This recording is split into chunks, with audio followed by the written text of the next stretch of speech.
So earlier today, we spoke about role models for girls, so they can dream. We spoke about health, that they need to be sustained. We spoke about education, but even then, after all those steps, we still aren't there. And the next speaker is going to look at the next step. So please, welcome to the stage, education advocate Mouna Mourshed.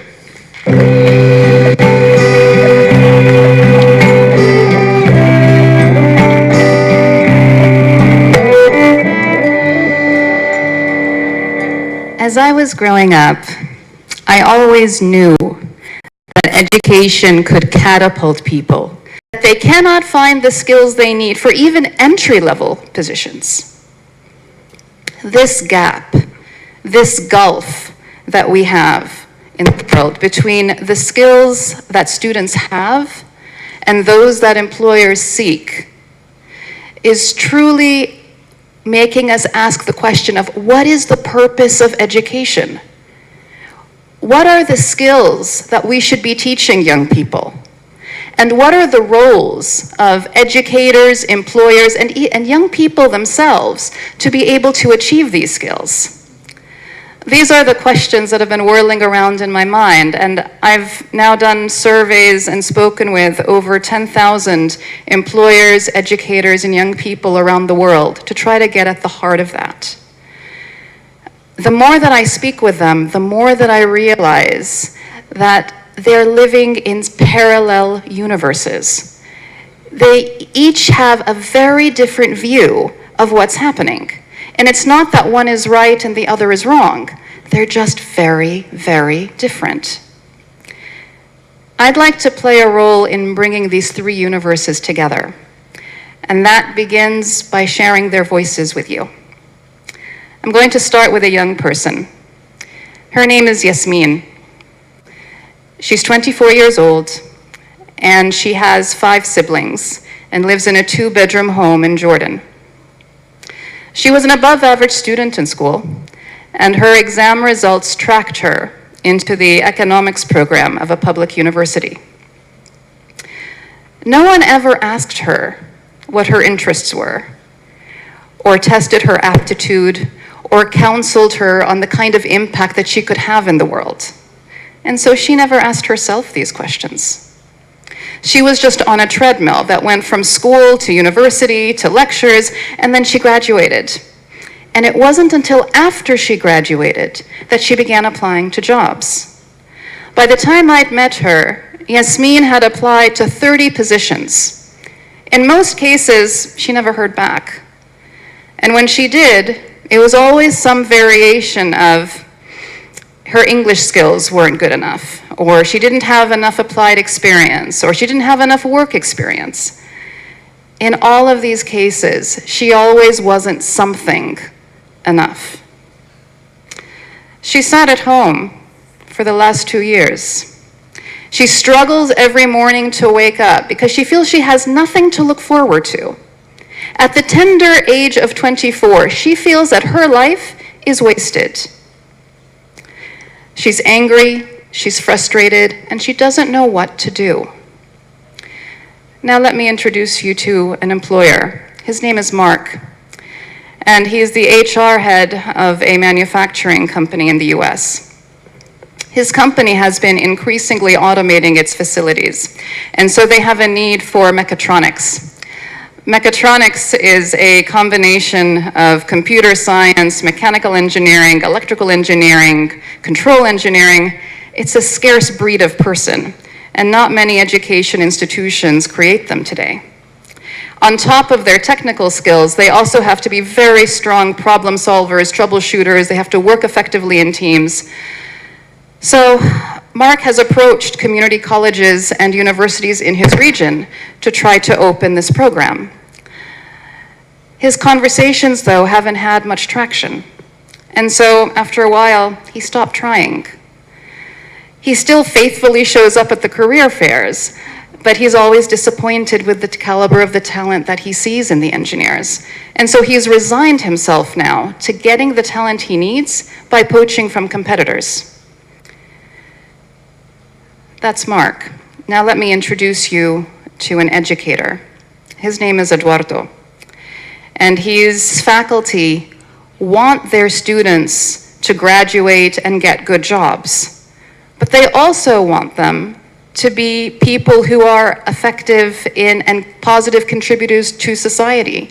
They want them to use their time at university to get to know who they are as individuals. He hears the voices of industry, which say that they're not producing graduates with the right skills. But as he once said to me, we are a place of learning, not a tailor of employees. He's tried to start an apprenticeship program for juniors and seniors at the university, but he didn't see very much uptake from the employers, and so he stopped trying. He feels stuck between the academic mission and what employers want. He feels stuck between the academic mission and what employers want, and he doesn't know how to move forward. These stories of Mark, Yasmin, and Eduardo are replicated millions of times around the world.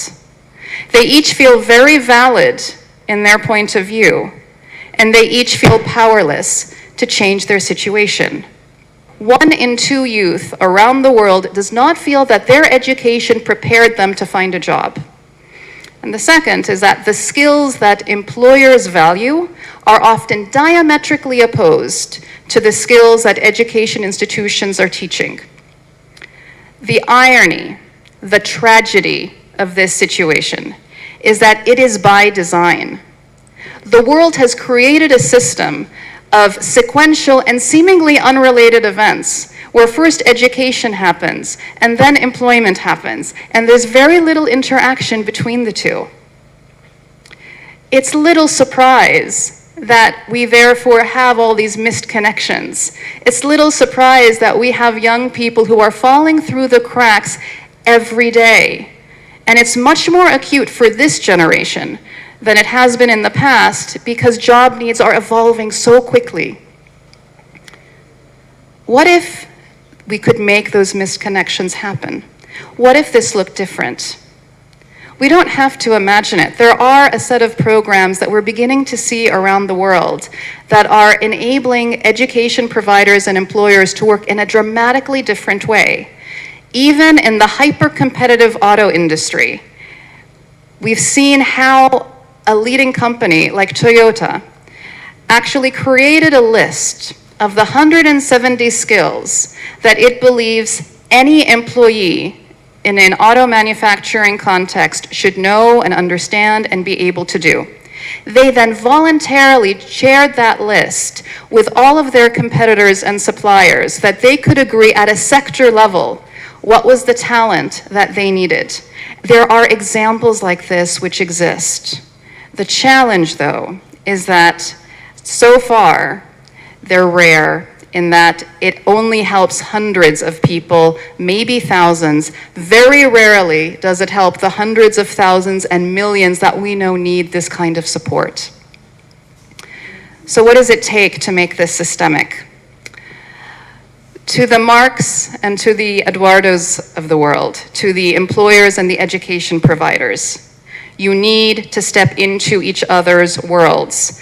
Today, literally 1/3 of employers do not interact with education providers, and only 15% of them interact on a monthly basis. We need both of these parties to work together so that they are identifying the skills that matter most, both hard skills and soft skills, that they're creating simulations, physical, digital, whatever it takes in order to be able to support students to learn well. And then we need them to find ways to assess student proficiency in these skills based on demonstration, not on a paper bubble test. To the Yasmins of the world, to the young people, you and your parents are the consumers of education, but you have become the casualty. Literally 60% of young people do not know the job openings or wages that are associated with different professions, even for the ones that they've chosen. And even more so, when they have the data, they often don't use it. I was in a focus group a few weeks ago where students were presented with data regarding the job placement rates of a community college, and it was 15%, 20%. These students still decided to enroll in that community college because it was convenient to their lives. It was where their friends were going. It was a decision of path of least resistance, a decision of default. If we want better outcomes, we have to make different decisions. The best time to work on your job prospects is before you enroll in education, not after. Every time that I see a young person studying and working hard, I often, in my mind, go back to the image of my father underneath his street lamp.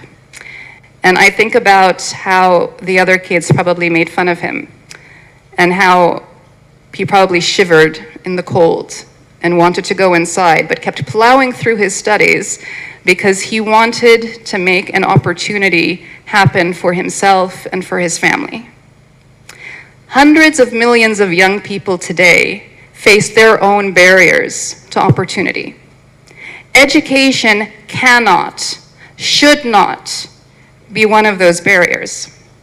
We all need to do much better, educators, employers, and young people themselves, if education is going to continue to fulfill the promise that it has had for generations, the promise of opportunity. Thank you.